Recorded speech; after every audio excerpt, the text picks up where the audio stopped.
প্রিয় শিক্ষার্থীবৃন্দ, তোমরা কেমন আছো? নিশ্চয়ই ভালো আছো। আজ তোমাদের সঙ্গে যে বিষয়টি নিয়ে আলোচনা করব সেটা হলো নবম দশম শ্রেণীর পদার্থবিজ্ঞান পাঠ্য বইয়ের পঞ্চম অধ্যায় পদার্থের অবস্থা ও চাপের খুব একটি মজার টপিকস, সেটা হলো স্থিতিস্থাপকতা। শিক্ষার্থী বন্ধুরা, আমরা সবাই জানি যে পদার্থ অণু পরমাণু দ্বারা গঠিত, আবার পরমাণু ইলেকট্রন প্রোটন নিউট্রন দ্বারা গঠিত। এখন যদি মনে করো যে একটি রাবার,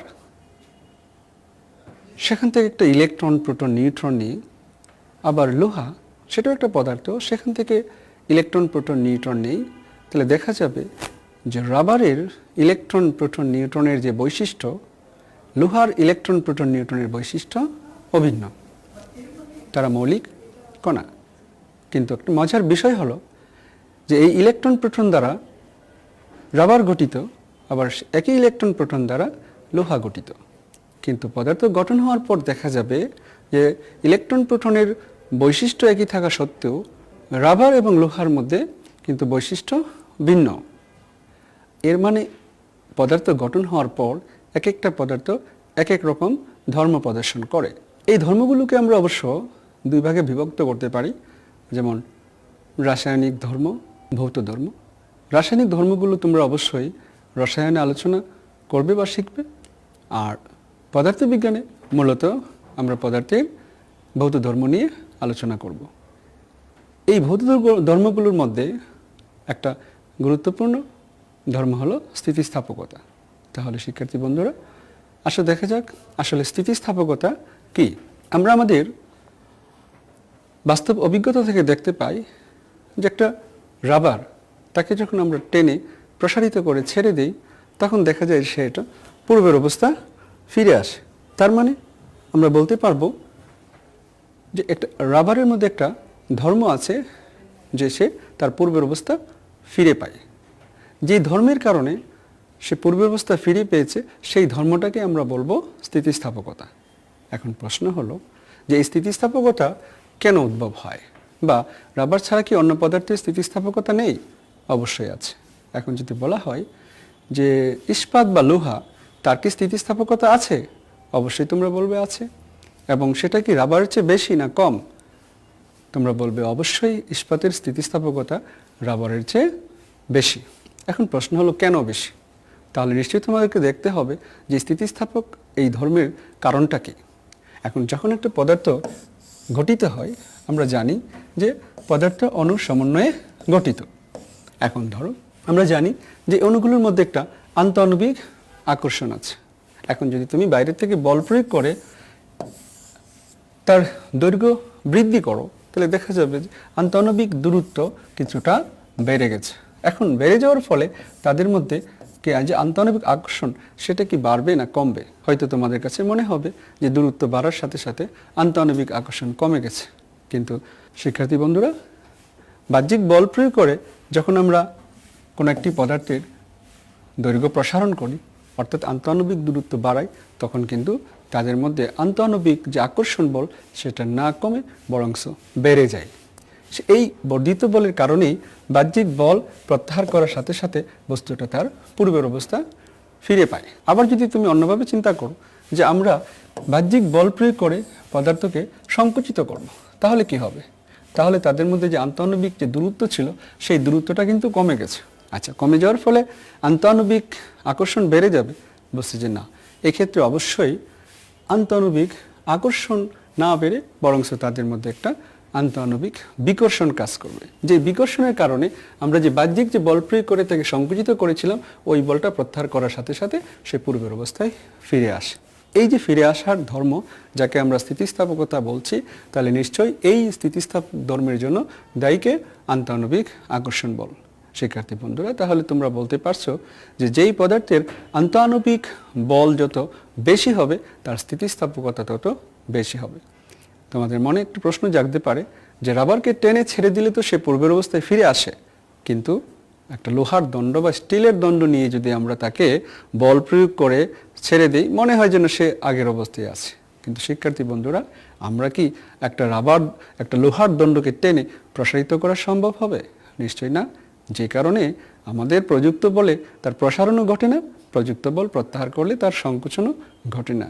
এই কারণে আপাত দৃষ্টিতে মনে হয় যেন রাবার স্থিতিস্থাপক ধর্ম প্রদর্শন করছে না। অ্যাকচুয়ালি যদি আমরা স্টিলের দৈর্ঘ্য প্রসারিত করতে পারি তাহলে নিশ্চয়ই বল প্রত্যাহার করলে সে পূর্বের অবস্থায় ফিরে আসবে। এবং আমাদের এই আলোচনা থেকে দেখতে পেলাম যে রাবারের তুলনায় ইস্পাতের স্থিতিস্থাপকতা বেশি হবে, অর্থাৎ কঠিন পদার্থের স্থিতিস্থাপকতা সবচেয়ে বেশি। এখন প্রশ্ন জাগে, তাহলে কি তরল পদার্থের স্থিতিস্থাপকতা আছে, বায়বীয় পদার্থের স্থিতিস্থাপকতা আছে? শিক্ষার্থী বন্ধুরা, সব পদার্থেরই স্থিতিস্থাপকতা আছে, তবে কম বেশি। এমন কোনো পদার্থ নেই যে তার স্থিতিস্থাপকতা নাই, সবারই স্থিতিস্থাপকতা আছে কম বেশি। এখন প্রশ্ন হলো যে এই যে স্থিতিস্থাপক নামক ধর্ম, সেটা আমরা কিভাবে পরিমাপ করব? যা কিছু ভৌত জগতে পরিমাপ করা যায় তাকে আমরা বলি রাশি। তাহলে কি স্থিতিস্থাপকতা পরিমাপ করা যাবে? অবশ্যই। স্থিতিস্থাপকতা পরিমাপ করার জন্য যে রাশি দরকার হবে তা হলো স্থিতিস্থাপক গুণাঙ্ক। বলছে এই স্থিতিস্থাপক গুণাঙ্ক পরিমাপ করে আমরা জানতে পারবো কার স্থিতিস্থাপকতা কত। প্রিয় শিক্ষার্থী বন্ধুরা, তাহলে এবার চলো আমরা দেখি কিভাবে স্থিতিস্থাপক গুণাঙ্ক পরিমাপ করা যায়। অবশ্য স্থিতিস্থাপক গুণাঙ্ক পরিমাপ করার জন্য আমাদের যে বিষয়গুলো জানা দরকার সেগুলো হলো বিকৃতি এবং পীড়ন। এখন দেখা যাক যে আসলে বিকৃতি বলতে কি বোঝায়, পীড়ন বলতে কি বোঝায়। প্রিয় শিক্ষার্থী বন্ধুরা, বিকৃতি বলতে বোঝায় যে আমরা একটা বস্তুকে বাহ্যিক বল প্রয়োগ করে যদি তার দৈর্ঘ্য, আকার বা আকৃতির পরিবর্তন করি, তাহলে তার একক মাত্রার যে পরিবর্তন হবে সেটাই হবে তার বিকৃতি। ধরে নাও যে আমাদের একটা দাতব দণ্ড, তার দৈর্ঘ্য L0, তার দৈর্ঘ্য L0, আমরা বাহ্যিক বল প্রয়োগ করে তার দৈর্ঘ্য বৃদ্ধি করেছি। বৃদ্ধি পাওয়ার পর তার দৈর্ঘ্য হলো L। তুমি কতটা বল প্রয়োগ করেছো? সাপোজ F পরিমাণ বল প্রয়োগ করার ফলে তার দৈর্ঘ্য বৃদ্ধি পেয়ে হলো L। তাহলে দৈর্ঘ্য বৃদ্ধি পেয়েছে কতটুকু? নিশ্চয়ই আমরা বলবো এই যে দৈর্ঘ্য বৃদ্ধি সেটা হবে L মাইনাস L0। এই L মাইনাস L0 দৈর্ঘ্য বৃদ্ধিকে আমরা অনেক সময় এইভাবে লিখতে পারি ডেল L, মানে দৈর্ঘ্যের পরিবর্তন L মাইনাস L0। এখন L0 দৈর্ঘ্যের দণ্ডের দৈর্ঘ্য বৃদ্ধি পেল ডেল L, তাহলে তার একক দৈর্ঘ্যের পরিবর্তন কত হবে? সেটাই হবে তার বিকৃতি। তাহলে একক দৈর্ঘ্যের যে পরিবর্তন সেটা নিশ্চয়ই হবে ডেল L বাই L0। তাহলে এই ডেল L বাই L0কে আমরা কি বলবো? বিকৃতি বলবো। এখন বিকৃতি আবার বিভিন্ন ধরনের হতে পারে, যেমন দৈর্ঘ্য বিকৃতি, আয়তন বিকৃতি, আকার বিকৃতি। এখন দৈর্ঘ্য বিকৃতি কি? প্রিয় শিক্ষার্থী বন্ধুরা, দৈর্ঘ্য বিকৃতি হলো একক দৈর্ঘ্যের যে পরিবর্তন সেটাই হবে দৈর্ঘ্য বিকৃতি। আয়তনের বিকৃতি, আমরা জানি যে একটা পদার্থকে যখন আমরা বল প্রয়োগ করি চারপাশ থেকে তার আয়তনের সংকুচন হয়, বিশেষ করে বায়বীয় পদার্থের। এখন এই যে আমরা চারপাশ থেকে বল প্রয়োগ করলাম, বল প্রয়োগ করার পূর্বে যদি তার আয়তন কত v0 হয়, বল প্রয়োগের ফলে তার আয়তন যদি কমে যায় স্মল v, তাহলে তার আয়তনের যে পরিবর্তন হবে, বল প্রয়োগের ফলে যদি তার আয়তন হয় v, তাহলে আয়তনের পরিবর্তন হবে v মাইনাস v0, যাকে আমরা কি বলতে পারি? Del v। তাহলে শিক্ষার্থী বন্ধুরা, তাহলে আয়তনের যে বিকৃতি সেটা কি দাঁড়ালো? যে আয়তনের পরিবর্তন ডিভাইডেড বাই আদি আয়তন, সেটা হবে তার আয়তন বিকৃতি। তাহলে আয়তন বিকৃতি ইকুয়াল টু আমরা কত পেলাম? Del B by V. এবার দেখা যাক পীড়ন কি। শিক্ষার্থী বন্ধুরা, পীড়ন বলতে কি বোঝায়? আমরা আমাদের আলোচনা থেকে দেখতে পেলাম যে একটা বস্তুর উপর বাইরে থেকে যখন বল প্রয়োগ করা হয় তখন এই বিকৃতি স্থিতিস্থাপক ধর্মের কারণে সে একটা বিকৃতি প্রতিরোধকারী বল সৃষ্টি করে। যে প্রতিরোধকারী বল তাকে পূর্বের অবস্থায় নিয়ে আসার চেষ্টা করে। এখন বলছি যে আমরা যে দৈর্ঘ্য বরাবর যদি বল প্রয়োগ করি তাহলে তার একটা ক্রস সেকশনাল যে এরিয়া বা প্রস্থচ্ছেদের ক্ষেত্রফল আছে। এখন এই বিকৃতি প্রতিরোধকারী বল তার দৈর্ঘ্য বৃদ্ধির বিপরীতে কাজ করে এবং এই বিকৃতি প্রতিরোধকারী বল অবশ্যই প্রযুক্ত বলের সমান হবে। আমরা যদি একটা বস্তুকে বল প্রয়োগ করে দৈর্ঘ্য প্রসারিত করি, দেখা যাবে যে একটা নির্দিষ্ট বল প্রয়োগের ফলে একটা নির্দিষ্ট পরিমাণ প্রসারিত হওয়ার পর আর দৈর্ঘ্য বৃদ্ধি পাচ্ছে না। এর অর্থ কি, যে আমরা ধরে নাও যে আমরা 50 নিউটন বল প্রয়োগ করেছি, বস্তুটা দৈর্ঘ্য বৃদ্ধি পাওয়ার পর আর পাচ্ছে না, তার অর্থই হলো যে বিকৃতির বিরুদ্ধে যে প্রতিরোধকারী বল সেটাও কত 50 নিউটন হয়েছে। এখন যদি আমরা প্রযুক্ত বল বাড়াই তাহলে দেখা যাবে যে বিকৃতি প্রতিরোধকারী বলটাও বেড়ে যাচ্ছে। তার চেয়ে বেশি বল প্রয়োগ করার ফলে দেখা যাবে যে তার দৈর্ঘ্য আগের তুলনায় বেশি বৃদ্ধি পেয়েছে, কিন্তু একসময় দৈর্ঘ্য বৃদ্ধি কি স্টপ হয়ে যাবে। ধরো আমরা এখানে কত নিউটন, 100 নিউটন বল প্রয়োগ করেছে, দেখা গেছে যে আর বৃদ্ধি পাচ্ছে না, তার অর্থ হলো যে তার বিকৃতি প্রতিরোধকারী বলও 100 নিউটন হয়ে গেছে।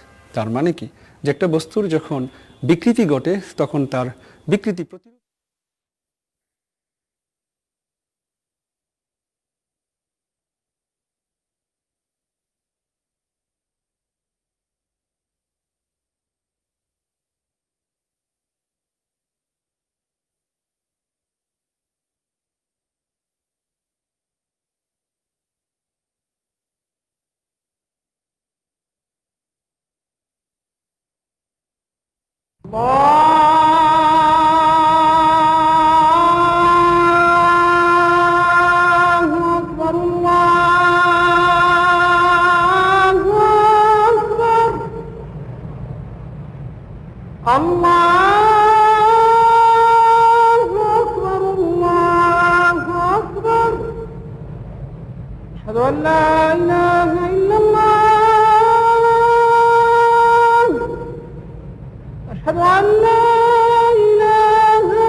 اللهم رب هذه الدعوة التامة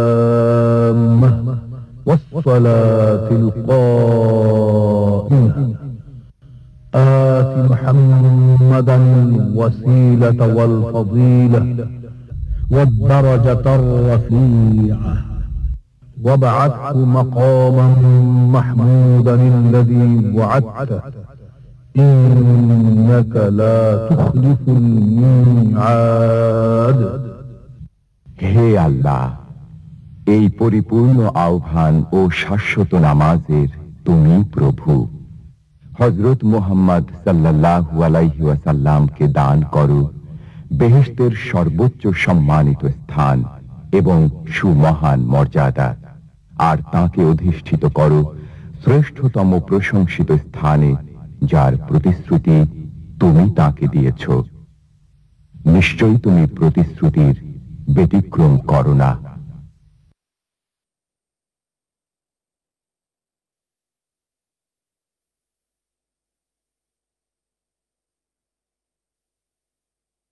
বল ডিভাইডেড বাই ক্ষেত্রফল, কিন্তু বিকৃতি প্রতিরোধকারী বলের মান আর প্রযুক্ত বলের মান কিন্তু সমান।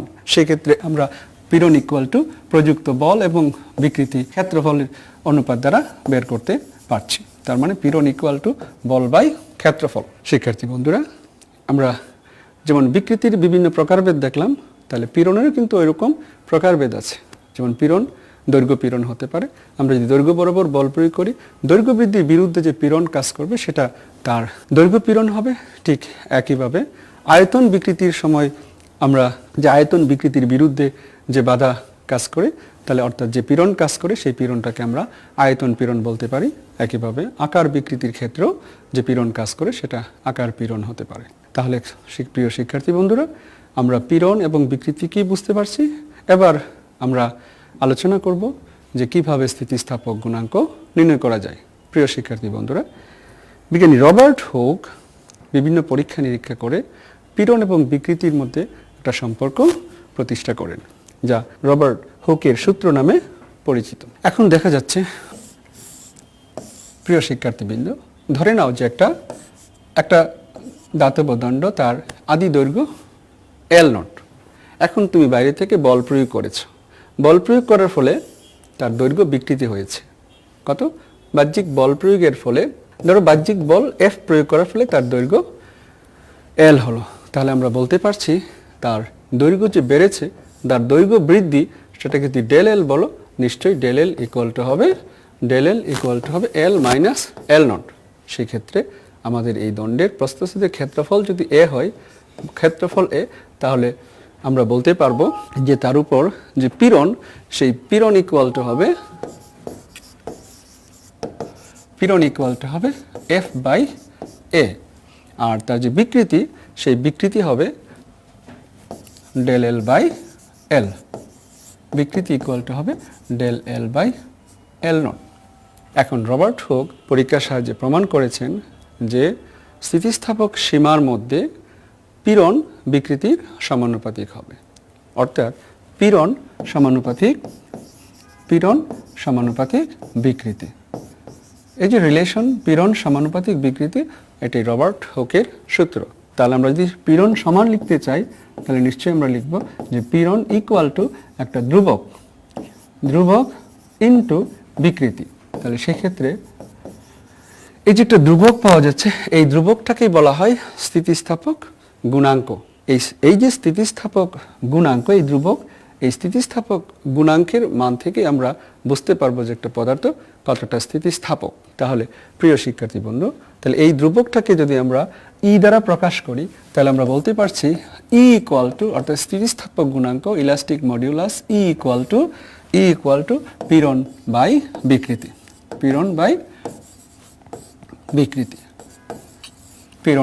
বিকৃতি। এই যে একটা অনুপাত, এটা হলো রবার্ট হুকের সূত্র। প্রিয় শিক্ষার্থীবৃন্দ, আমরা পীড়ন এবং বিকৃতির একটা শ্রেণীবিভাগ দেখতে পেলাম। তাহলে স্থিতিস্থাপক গুণাঙ্কেরও একটা শ্রেণীবিভাগ আছে। একটাকে আমরা বলতে পারি ইয়াং এর গুণাঙ্ক। তাহলে স্থিতিস্থাপক গুণাঙ্ক আবার তিন ধরনের হতে পারে। একটা হবে কি ইয়াং এর গুণাঙ্ক, একটা আমরা ওয়াই দ্বারা প্রকাশ করতে পারি। একটাকে আয়তন গুণাঙ্ক, যাকে আমরা আয়তন গুণাঙ্ক বা বাল্ক মডিউলাস বলা হয়, তাকে বি দ্বারা প্রকাশ করতে পারি। আর একটা আকার গুণাঙ্ক, তাকে ইটা দ্বারা প্রকাশ করা হবে। এখন বলছে যে আমরা মূলত নবম দশম শ্রেণীতে মূলত ইয়াং এর গুণাঙ্ক এবং আকার গুণাঙ্ক নিয়ে আলোচনা করব। তোমাদের সিলেবাসে অন্তর্ভুক্ত করা হয়েছে মূলত ইয়াং এর গুণাঙ্ক এবং আকার গুণাঙ্ক। তোমরা একাদশ দ্বাদশ শ্রেণীতে উঠে অবশ্যই তোমরা আকার গুণাঙ্ক সম্পর্কে জানতে পারবে। এখন প্রশ্ন হলো, প্রিয় শিক্ষার্থী, যে ইয়াং এর গুণাঙ্ক কি? বলছে যে ইয়াং এর গুণাঙ্ক হলো, আমরা যদি দৈর্ঘ্য বরাবর একটা বস্তুর উপর বল প্রয়োগ করি, তাহলে তার যে দৈর্ঘ্য বিকৃতি ঘটবে এবং সেই সাথে যে তার দৈর্ঘ্য পীড়ন ঘটবে, সেই দৈর্ঘ্য বিকৃতি আর এই দৈর্ঘ্য পীড়নের যে অনুপাত, সেটাই হবে ইয়াং এর গুণাঙ্ক। তাহলে আমরা কি বুঝতে পেরেছি যে ইয়াং এর গুণাঙ্ক বা Young's modulus Y equal to হবে দৈর্ঘ্য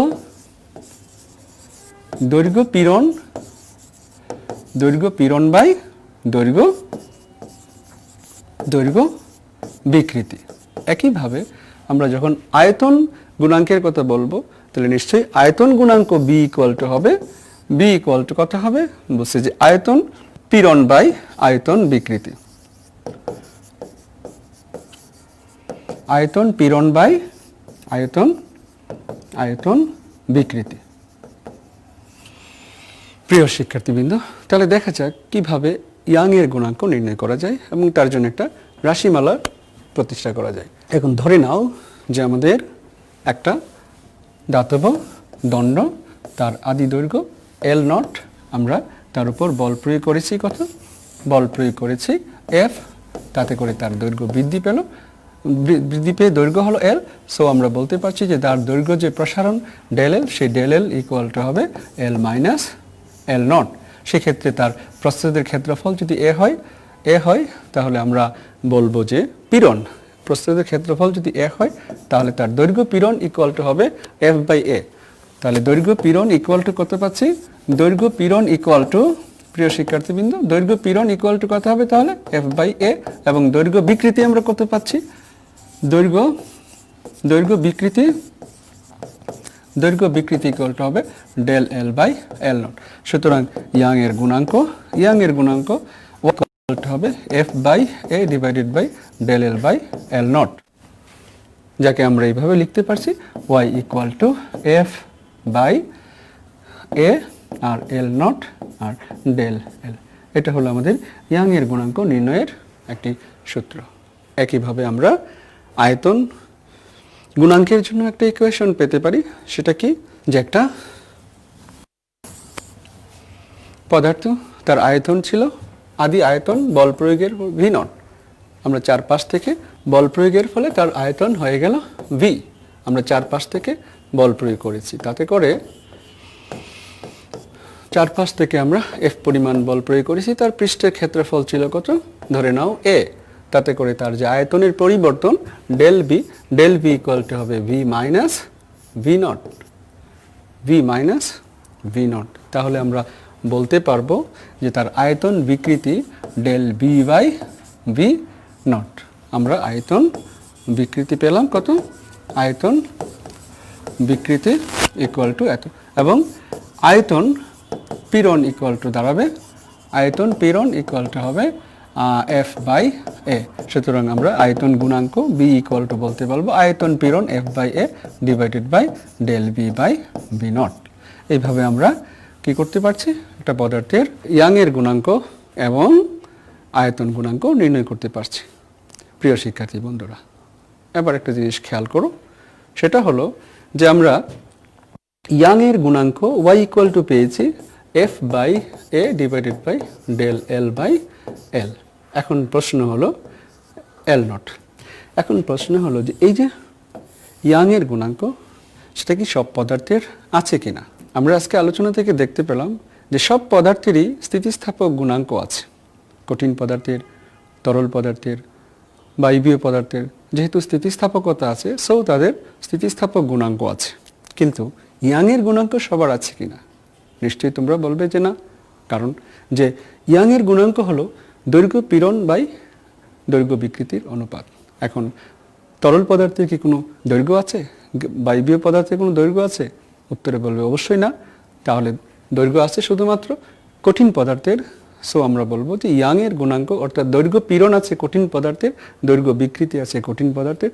সো কঠিন পদার্থের ইয়াং এর গুণাঙ্ক থাকবে, তরল বা বায়বীয় পদার্থের কোনো ইয়াং এর গুণাঙ্ক থাকবে না। বাট আয়তন গুণাঙ্ক সবারই থাকবে। কঠিন, তরল, বায়বীয় সবারই কি আছে? আয়তন গুণাঙ্ক আছে। তাহলে আজকে আমাদের আলোচনা থেকে আমরা বুঝতে পারছি যে সব পদার্থেরই স্থিতিস্থাপকতা আছে এবং সেই স্থিতিস্থাপকতা পরিমাপ করা যায়, এবং স্থিতিস্থাপক গুণাঙ্ক সবারই আছে, কিন্তু ইয়াং এর গুণাঙ্ক শুধুমাত্র কঠিন পদার্থের আছে এবং আয়তন গুণাঙ্ক সব পদার্থেরই আছে। এবার শিক্ষার্থী বন্ধুরা, চলো আমরা কোনো একটি পদার্থের ইয়াং এর গুণাঙ্ক কিভাবে নির্ণয় করা হয় সেটা দেখি। ধরো একটি ধাতব দণ্ড। ধাতব দণ্ড, তার একটা আদি দৈর্ঘ্য এল নট। আমরা এর উপর একটা ভার ঝুলাবো। ধরো আমরা 20 কেজি ভর ঝুলালাম, 20 কেজি ভর ঝুলাবো। তাতে করে তার দৈর্ঘ্য কিছুটা বৃদ্ধি পাবে। কতটুকু বৃদ্ধি পাবে? প্রিয় শিক্ষার্থী বন্ধুরা, ধরো বস্তুটার আদি দৈর্ঘ্য ছিল 2 মিটার। এখন 20 কেজি ভর ঝোলানোর পর তার যে দৈর্ঘ্যটা বেড়ে গেল, তাকে আমরা যদি বলি ডেল এল, সেই ডেল এলটা ধরে নাও যে সাপোজ বৃদ্ধি পেল 1 সেন্টিমিটার বেড়ে গেল। এখন প্রশ্ন হলো যে তার বিকৃতি কত, পিরিয়ন কত? এখন ধরে নাও যে আমাদের যে ধাতব দণ্ড ছিল তার ক্রস সেকশনাল যে এরিয়া সেটা ছিল আমাদের 0.2 মিলিমিটার স্কয়ার। তাহলে আমাদের এই উদাহরণ থেকে আমরা দেখতে পাচ্ছি যে বস্তুর আদি দৈর্ঘ্য এল নট হলো 2 মিটার, তার যে cross sectional area 0.2 millimetre square. That means আমরা বলতে পারছি 0.2 × 10⁻⁻⁶ মিটার স্কয়ার। এবং তার উপর যে ভর চাপানো হয়েছে 20 কেজি, তাতে করে যে বল কাজ করছে এফ, সেই এফ ইকুয়াল টু হবে, এফটা হবে তার ওজনের সমান। সো এফ ইকুয়াল টু আমরা বলতে পারছি mg, দ্যাট মিনস 20 ইন্টু 9.8, সেটা হবে তার উপর প্রযুক্ত বল। সেই বলের পরিমাণটা কি দাঁড়াচ্ছে 20 ইন্টু 9.8 ইকুয়াল টু 196 নিউটন। ওকে, এখন তাতে করে দৈর্ঘ্য বিকৃতি আমরা জানি, দৈর্ঘ্য বিকৃতি ইকুয়াল টু দৈর্ঘ্য বৃদ্ধি ডিভাইডেড বাই আদি দৈর্ঘ্য del L by L nought, এবং সেটা কত হবে, আমাদের দৈর্ঘ্য বৃদ্ধি যদি 1 সেন্টিমিটার হয়, del L equal to 1 centimetre, that means 0.01 metre. তাহলে দেখা যাচ্ছে যে আমাদের দৈর্ঘ্য বৃদ্ধি হলো 0.01 মিটার এবং আমাদের আদি দৈর্ঘ্য ছিল 2। সো আমাদের দৈর্ঘ্য বিকৃতি 0.01 ডিভাইডেড বাই 2 ইকুয়াল টু আসতেছে 5 into 10 to the power 5 into 10 to the power -3। প্রিয় শিক্ষার্থী বন্ধু, আমরা কিন্তু এখানে কোনো একক লিখতে পারছি না, কারণ বিকৃতির কোনো একক নাই। কেন? কারণ দৈর্ঘ্য বৃদ্ধির একক এবং আদি দৈর্ঘ্যের একক একই, সো একই ধরনের রাশির কোনো একক থাকে না। সো বিকৃতি একটা মাত্রাহীন রাশি। এখন দেখা যাক যে দৈর্ঘ্য পীড়ন কত। আমরা জানি দৈর্ঘ্য পীড়ন ইকুয়াল টু বল বাই ক্ষেত্রফল, প্রযুক্ত বল বাই ক্ষেত্রফল, অর্থাৎ এফ বাই এ। সেই ক্ষেত্রে আমরা পীড়ন ইকুয়াল টু বলবো আমাদের প্রযুক্ত বল 196 নিউটন এবং ক্ষেত্রফল ছিল 0.2 into 10 to the power -6 metre square. সেক্ষেত্রে আমরা পীড়ন পাচ্ছি কত, যে 196 divided by 0.2 into 10 to the power -6 equal to 9.8 into 9.8 into 10 to the power -4। এর কিন্তু একক আছে, পীড়নের একক আছে প্রিয় শিক্ষার্থীবৃন্দ। কেন? বলের একক নিউটন, ক্ষেত্রফলের একক মিটার স্কোয়ার, সো পীড়নের একক হবে নিউটন পার মিটার স্কোয়ার, যা চাপের এককের সমান। প্রিয় শিক্ষার্থীবৃন্দ, তাহলে আজকে আমাদের এই আলোচনা থেকে কিভাবে স্থিতিস্থাপকতা পরিমাপ করা হয় তা আমরা শিখতে পারলাম। যে পদার্থের স্থিতিস্থাপক গুণাঙ্ক, দ্যাট মিনস ইয়াংয়ের গুণাঙ্ক যত বেশি হবে, তার স্থিতিস্থাপকতাও তত বেশি হবে, এবং স্থিতিস্থাপকতা যার যত বেশি হবে সেই পদার্থ তত দৃঢ় হবে। সেক্ষেত্রে আমরা স্প্রিং তৈরির ক্ষেত্রে রাবারের তুলনায় স্প্রিংকে প্রিপেয়ার করব, কারণ স্প্রিংয়ের স্থিতিস্থাপকতা অনেক বেশি। তাছাড়া আমরা বড় বড় ইমারত নির্মাণেও আমরা লোহা ব্যবহার করি, কারণ তার স্থিতিস্থাপকতা বেশি। সুপ্রিয় শিক্ষার্থীবৃন্দ, আজকে এই পর্যন্তই। তোমরা স্থিতিস্থাপকতা সম্পর্কে তোমাদের বইয়ে যে সমস্ত এক্সারসাইজ আছে এগুলো অনুশীলন করবে এবং তোমাদের স্যারকে দেখাবে।